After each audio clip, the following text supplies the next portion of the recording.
So I don't think most people understand how important SpaceX is for the world and for humanity.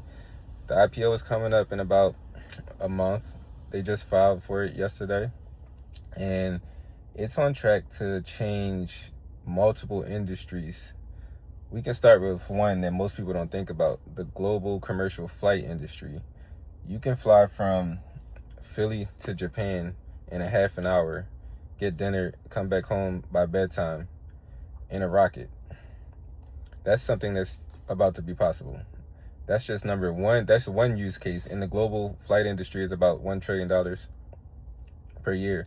So then another use case is data centers. Everybody complains about data centers. They say they're going to take the water, which is not true because the water is recycled through in a closed loop. But they say it's going to take the water, it's going to drive up energy costs, which is not, because data centers will start to supply their own energy and in return give energy back to the local grids.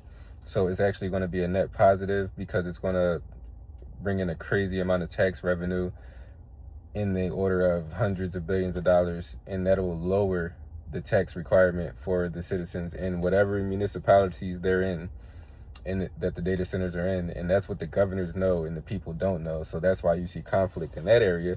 But to cancel out a lot of that drama, they're going to put the data centers in space. And when I say in space, I don't mean like a floating building. It's going to be like small satellites. They already filed for 1 million satellite constellation, which will be basically a rack of GPUs inside of a satellite, and they're going to be connected with lasers. So they're going to be even higher efficiency than the data centers on Earth that are connected with copper and fiber optics. So then subsequently, they'll start renting out the data centers to other hyperscalers like Anthropic or Google or whoever needs extra power and extra compute. They'll be available in space at almost an infinite amount, bottlenecked by, say, chips and the chip production. But that's a whole nother story that's also being solved right now. So that's a second use case that's astronomical. Then another use case is mining the moon, mining asteroids, which can replace mining on Earth, which also will make everything greener because you will have less need to mine on Earth when you can mine asteroids and mine the moon, which has everything available up there but air. And that's another use case. Then you have 6G networks, which is basically satellite direct to mobile phone communication.